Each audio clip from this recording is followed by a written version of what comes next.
केंद्रीय मंत्री अनुराग सिंह ठाकुर हमीरपुर दौरे पर रहे हैं। इस दौरान उन्होंने हिमाचल में भारत जोड़ो यात्रा के दौरान राहुल गांधी के बयान पर पलटवार किया। उन्होंने कहा कि सदन में अध्यक्ष सभी को बोलने का मौका देते हैं। राहुल गांधी लोकसभा स्पीकर पर सीधे आरोप लगा रहे हैं, जो कि गलत है। कांग्रेस के गिने चुने ही सांसद हैं। ऐसे में राहुल गांधी को सदन में बोलने का पूरा समय दिया जाता है। राहुल गांधी जी एक तरह से लोकसभा के स्पीकर महोदय पर आरोप लगा रहे हैं, जो मुझे लगता है उचित नहीं है। हम सभी जानते हैं कि सदन में कोई पहली बार का सांसद भी आता है तो उसको भी लोकसभा के स्पीकर महोदय ने सदा टाइम दिया है बोलने का, और राहुल जी को तो जितना समय मिलता था उससे भी अधिक समय देने का काम कांग्रेस पार्टी के गिने चुने सांसद हैं, लेकिन उससे ज़्यादा टाइम कांग्रेस पार्टी को देने का काम सदन में हुआ है। अब इसके चलते भी अगर निराधार आरोप वो लगाते हैं तो मुझे लगता है इस बात पे दुख भी होना चाहिए और ये भी देखना चाहिए कि कितने समय कुल सदन चला और में से कितना समय राहुल गांधी जी ने सदन में बिताया, तो अपने आप पता चल जाएगा कितना सच बोलते हैं। दरअसल भारत जोड़ो यात्रा के दौरान राहुल गांधी ने बीजेपी पर तंज कसते हुए कहा था कि देश में 3 से 4 लोगों के लिए पूरी सरकार चलाई जा रही है। जो भी होता है वो उन लोगों के लिए ही होता है। हमारे किसान, मजदूर और युवाओं के लिए कुछ भी नहीं किया जाता। इसके साथ ही उन्होंने कहा था कि उन्होंने अपने मुद्दे संसद में उठाने की कोशिश की, लेकिन वहां उन्हें मुद्दे उठाने नहीं दिए गए, जिस पर अब अनुराग ठाकुर ने पलटवार किया। बता दें कि हमीरपुर में दिशा बैठक का आयोजन किया गया था, जिसकी अध्यक्षता में केंद्रीय मंत्री अनुराग ठाकुर ने की। इस बैठक के बाद उन्होंने केंद्र सरकार की ओर से जारी विकासात्मक योजनाओं के बारे में अधिकारियों से जानकारी हासिल की। तो वही उन्होंने कहा कि हर 3 महीने बाद दिशा मीटिंग का आयोजन किया जाता है, जिसमें अधिकारियों से विकासात्मक योजनाओं के बारे में जानकारी ली जाती है। अनुराग सिंह ठाकुर ने बताया कि अधिकारियों ने हमीरपुर में बेहतरीन काम किया है और विकासात्मक योजनाओं को अमली जामा पहनाने के लिए अच्छा प्रयास किया है। इसके साथ ही उन्होंने कहा कि जो विकासात्मक योजनाएं निलंबित पड़ी है, उन्हें जल्द पूरा करने के लिए भी अधिकारियों को दिशा निर्देश दिए गए हैं, ताकि जल्द से जल्द इन कामों को पूरा कर लिया जाए। हमीरपुर से जसबीर कुमार, सूर्य समाचार।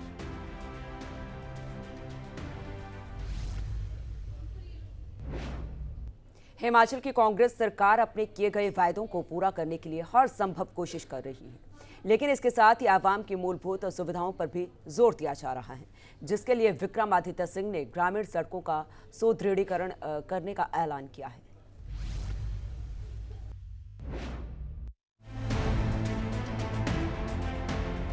हिमाचल प्रदेश में कांग्रेस की सरकार आने के बाद सुखविंदर सरकार का फोकस अपने वादों को पूरा करने और हिमाचल की सूरत सीरत को बदलने पर है।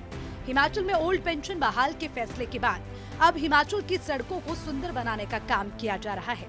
हमीरपुर के सर्किट हाउस में हिमाचल लोक निर्माण विभाग के मंत्री विक्रमादित्य सिंह ने प्रेस कॉन्फ्रेंस के दौरान इसकी जानकारी दी। हिमाचल प्रदेश की ग्रामीण सड़कों की दैनिक स्थिति के सवाल पर विक्रमादित्य सिंह ने बताया कि हिमाचल प्रदेश में सड़कों की हालत का सुदृढ़ीकरण किया जाएगा। उन्होंने ये भी कहा कि हिमाचल प्रदेश में ग्रामीण सड़कों की हालत काफी दयनीय है। उन सड़कों की हालत में सुधार किया जाएगा ताकि लोगों को बेहतरीन सड़क सुविधा मिल सके। तो रेगुलर सड़कें जो चल रही है, जिसपे ऑलरेडी जो पीडब्ल्यूडी के अधीन है, उनको फिर से उसका रख रखाव करना, उसके लिए अलग से एनुअल मेंटेनेंस के तहत बजट आता है, कोई आपके पॉट होल्स के लिए अलग से बजट आता है। तो उन चीज़ों को हम देखेंगे, उसके लिए और बजट जो है उसको दिलवाने का प्रयास करेंगे। बाकी जो नए सड़कों का निर्माण है वो अलग अलग के माध्यम से हो रहा है, उसमें भी जिस तरीके की प्राथमिकताएं इलाके के नेताओं की रहेगी, उसको हम डिपार्टमेंट की ओर से आगे ले जाने का प्रयास करेंगे। वहीं विक्रमादित्य सिंह ने पूर्व में रही बीजेपी सरकार पर भी निशाना साधा। 2017 में 69 नेशनल हाईवे बनाने के सवाल को लेकर विक्रमादित्य सिंह ने कहा कि केंद्रीय मंत्री नितिन गडकरी ने 2017 में नेशनल हाईवे बनाने की बात कही थी, लेकिन अभी तक इन सभी नेशनल हाईवे की डीपीआर भी तैयार नहीं हो पाई। डिपार्टमेंटल नोट अभी मंगवाया था, उसमें साफ ये किया है कि अभी इसमें से कुछ डीपीआर जो है वो गडकरी जी के ऑफिस से पीएमओ के लिए अप्रूवल के लिए गई है। अभी तक उसमें अप्रूवल मिला नहीं है। कब ये 2019 के 17 के चुनावों में आके गडकरी जी ने ये घोषणा हिमाचल में करी थी। 5 साल वो बीत गए, अब साल भर और आगे आपका 5 साल पूरे हो चुके हैं।